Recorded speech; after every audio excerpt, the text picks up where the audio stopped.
Hi, Linton Allen here, and this is Sketch and Tell, and this is part of my ongoing series entitled Colours of Australia, in which I am trying to take you to some of the places that I have been to in my travels throughout Australia that are special to me. I'm sharing some of the thoughts and reflections I've had at these places, and I'd like to do one now, first of all as a work of art, and then just share some of those thoughts. It is entitled The Billabong.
Just a very quick sketch of a place that I always try to seek out when I again have the privilege of going up into usually central Queensland or out up into Northern Territory. When I go out onto some of the properties, the big sheep cattle stations, I like to get up early in the morning and to go and look for a water source. Now usually I'll find a tree line and I'll go there, but most occasions the creek bed is dry and there's no water there because of the dry drought conditions that most of these places experience for years and years. But every now and then I will discover and find a freshwater hole, a billabong, a spring of fresh water that attracts all the bird life and animals to it because it is life-giving, and it never runs out. It's always there, even if it's drought time or even if there's been no flooding rains in the last few months to leave puddles. So this is always there. It's because Australia has underneath its soil one of the world's wonders. It is called the Great Artesian Basin, and it is a vast ocean of fresh water trapped between two layers of rock underneath the earth. And some places it's deep, other places it's very close to the surface, and it covers about 1.7 million square kilometres of Australia, encompassing Queensland up into the Northern Territory, down into New South Wales and South Australia. And for me, it is a great image as I sit there on the banks of these springs, these freshwater holes. I think for me, it is a great image of that life-giving water that we can tap into, even though externally around us we might be experiencing drought, we might be experiencing very dry times, and we might feel we're doing without, but within we can tap into something that is never ending. It's always welling up. And I'd like just to explore this a bit by sharing one of my favourite stories that comes from the journeys of Jesus. And it takes us back into a landscape that is very similar to Australia, or outback Australia, and that is Israel. Dry, barren, but beneath its surface there are these artesian or pockets of artesian water, and for thousands of years people have dug down and tapped into this water and built whole villages and communities around them.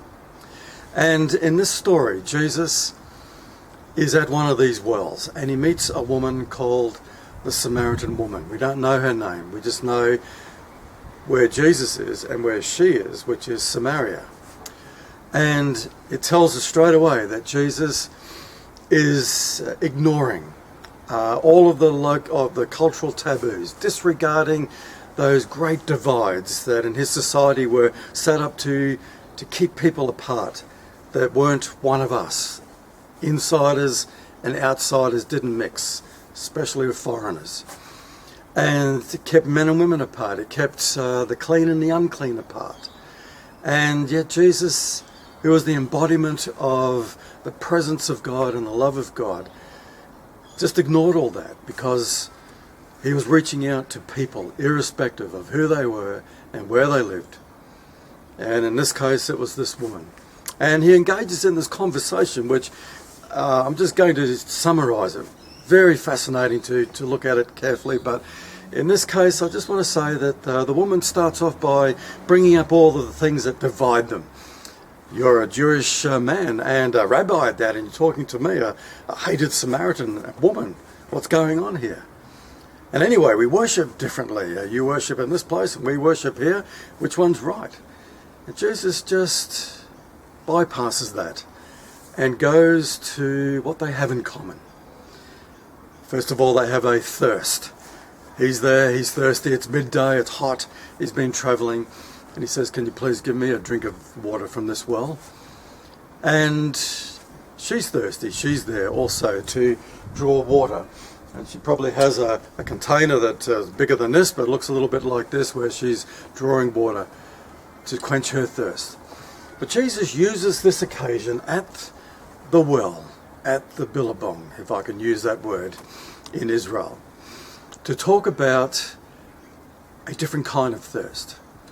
And he says, look, we all share in common a spiritual thirst. We desire to worship, to believe that there's something bigger and better than ourselves, something that we can connect to in a healthy and life-giving way. And Jesus said that there is a place that you can find this connection that is life-giving. But before I get to that, I just want to try and put this conversation that Jesus had in a contemporary space. And I think Jesus was saying to this woman, if he was having this talk today, he would be saying, look, there are many wells that we can go searching for, to look for meaning and purpose and a sense of belonging and connection with something bigger than ourselves. There are places we can go to searching for love, true love, that'll never let us down. But often we go looking in the wrong wells. We draw and search water from the wrong wells. And whether it's wealth, whether it's the well of wealth, or relationships, thinking that relationships will satisfy all of our inner needs. Whether it's the well of group identity, family, religious group, whatever it is, whether it's prestige, whether it's fame, whether it's drugs. Jesus is saying that these wells, the water that they supply, never satisfies. They will always empty out. They will leave you dissatisfied. And just like you having to come back to this well day after day to fill up your jug with water, you will keep searching, whether it's in that well or going looking for other wells.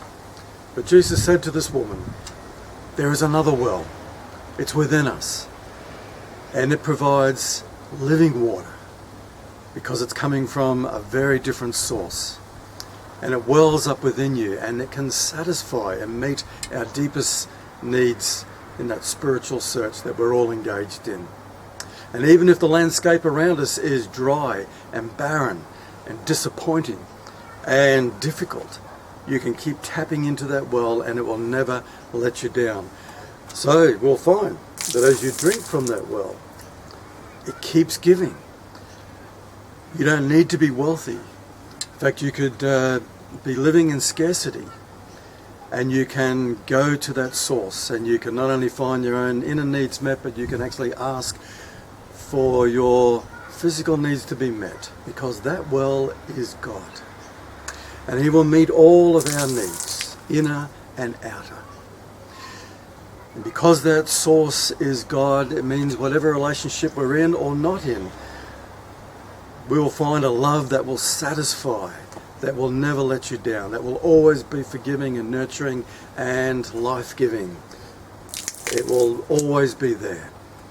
And whether you're in a group or not, whether you have been excluded or shamed, or whether you're in a group and you're not finding real meaning and purpose or a sense of belonging, that connection with God provides that sense of belonging to something bigger than ourselves, to someone who has can give meaning and purpose every day, even though it might just seem an ordinary life that we're living.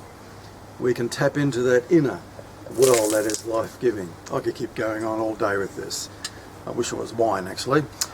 But Jesus basically was saying the God who is beyond us, beyond comprehension, who is mystery with a capital M, who created this amazing universal world, is also the God who is with us and beside us. And as Jesus was speaking to this woman, is right here with you. And also, amazingly, is the same God who is within us and is able to just keep providing that living water. And Jesus said to this woman that anyone who drinks this water from a normal well, as good as it is, will be thirsty again. You'll have to keep coming back. But whoever drinks the water that I give, that God provides, will never thirst. Indeed, the water I give will become in them like a spring of living water, like an artesian well, welling up within to eternal life. Have a colourful day. Thank you very much.